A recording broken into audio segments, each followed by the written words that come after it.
अंग्रेज अदालत में एक बच्चे पर केस चल रहा था। 15 साल का लड़का था। जज ने पूछा कि तुम्हारा नाम क्या है? लड़के ने कहा आजाद। जज साहब ने पूछा कि बताओ तुम्हारे पिता का नाम क्या है? लड़के ने कहा आजादी। जज ने पूछा तुम्हारा पता क्या है? लड़के ने कहा जेल। अंग्रेज जज था, गुस्सा हो गया और गुस्से में आकर के उस लड़के को 15 डंडे मारने की सजा दी। पेड़ से बांध करके उस लड़के पर बेंतें बरसाई जा रही थी। लड़का हर डंडे पर कह रहा था भारत माता की जय। जब सजा पूरी हो गई तो लड़के को जेल से रिहा किया गया और जाते समय जेलर ने उस लड़के को 3 आने पैसे दिए। लड़के ने गुस्से में वो पैसे जेलर के मुंह पर मार दिया। अगले दिन अखबार में उस लड़के की फोटो छपी, वो भी धांसू कैप्शन के साथ, और उस दिन के बाद से उस लड़के को हर कोई आजाद के नाम से जानने लगा। मैं बात कर रहा हूं पंडित चंद्रशेखर आजाद की, जिन्होंने कहा कि कोई भी मुझे जीते जी नहीं पकड़ सकेगा। और वो कहा करते थे कि दुश्मन की गोलियों का सामना करेंगे, हम आजाद थे, आजाद हैं, आजाद रहेंगे। नमस्ते दोस्तों, मेरा नाम है आरजे कार्तिक। स्वागत है आपका मेरी लर्निंग सीरीज सीखोगे नहीं तो जीतोगे कैसे में। देश प्रेम क्या होता है, आइए आज आपको सुनाते हैं कहानी पंडित चंद्रशेखर आजाद की। तो आइए इस कहानी को शुरू से शुरू करते हैं। सीताराम तिवारी और जगरानी देवी जी के घर पर 23 जुलाई 1906 को किलकारी गूंजी। जन्म हुआ चंद्रशेखर तिवारी का। चंद्रशेखर तिवारी जो आगे जाकर पंडित चंद्रशेखर आजाद के नाम से पूरी दुनिया में प्रसिद्ध हुए। माताजी बच्चे को संस्कृत का विद्वान बनाना चाहती थी, लेकिन चंद्रशेखर तिवारी साहब चाहते थे कि वो देश को अंग्रेजों से आजाद कराए। आजाद का प्लान आजादी का था।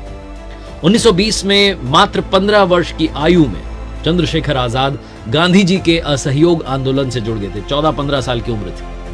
लेकिन जब 1922 में चौरी चौरा जो घटना हुई, उसके बाद गांधी जी ने असहयोग आंदोलन वापस ले लिया।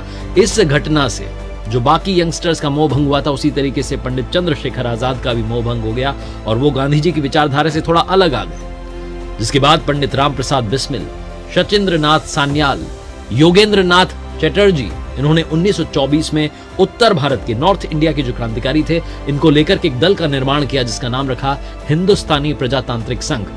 चंद्रशेखर आजाद पंडित जी जो थे, ये निशानेबाजी में बहुत अच्छे थे क्योंकि बचपन में इन्होंने इसकी ट्रेनिंग ली थी। ये आगे बहुत काम आई। आइए इस कहानी को आगे बढ़ाते हैं। साल था 1925। काकोरी ट्रेन लूट के लिए पंडित राम प्रसाद बिस्मिल जी ने अपनी मदद के लिए 9 क्रांतिकारियों को चुना, जिनमें से एक पंडित चंद्रशेखर आजाद भी थे। लूट के बाद में पंडित चंद्रशेखर आजाद को जिम्मेदारी दी गई कि आप जो लूट की रकम है उसे सुरक्षित लखनऊ पहुंचाएं। जब ये क्रांतिकारी पकड़े गए, गिरफ्तार हुए, तो कानपुर से एक अखबार छपता था। उस अखबार का नाम था प्रताप, जिसके एडिटर थे गणेश शंकर विद्यार्थी, और उन्होंने अपने अखबार की जो हेडलाइन थी वो रखी थी भारत के 9 रत्न गिरफ्तार। लेकिन कमाल की बात यह थी कि 9 रत्नों में पंडित चंद्रशेखर आजाद शामिल नहीं थे। वो हमेशा की तरह पुलिस को चकमा देकर के निकल चुके थे। वो बनारस में थे, कभी बाहर थे, कभी कहां थे, लेकिन लुका छिपी का खेल खेल रहे थे। वो हर बार पुलिस को चकमा देकर के बच निकलने में सफल रहते थे। इस सब के बीच में एक और घटना होती है। साइमन कमीशन का विरोध कर रहे लाला लाजपत राय पर पुलिस की लाठियां बरसाई जाती हैं, उनकी जान चली जाती है और लाला लाजपत राय की मौत का बदला लेने की फिर योजना बनाई जाती है। योजना ये बनाई जाती है कि भगत सिंह लाला लाजपत राय पर जिन्होंने लाठी चलाई, वो सैंडर्स को गोली मारेंगे। राजगुरु स्टैंड बाय में रहेंगे और पंडित चंद्रशेखर आजाद भगत सिंह को कवर देंगे। अगर हमले के बाद में कोई इनका पीछा करता है तो पंडित जी यानी कि चंद्रशेखर आजाद साहब उससे निपट लेंगे। तो जैसे ही सैंडर्स अपने हेड कांस्टेबल चानन सिंह के साथ रवाना होता है अपनी मोटरसाइकिल पर, राजगुरु चीते की तरह उछल करके उसके सीने पर फायर करते हैं और उसके बाद भगत सिंह एक पेड़ के पीछे से कूदते हैं और एक के बाद एक 6 गोलियां सैंडर्स के सीने में उतार देते हैं।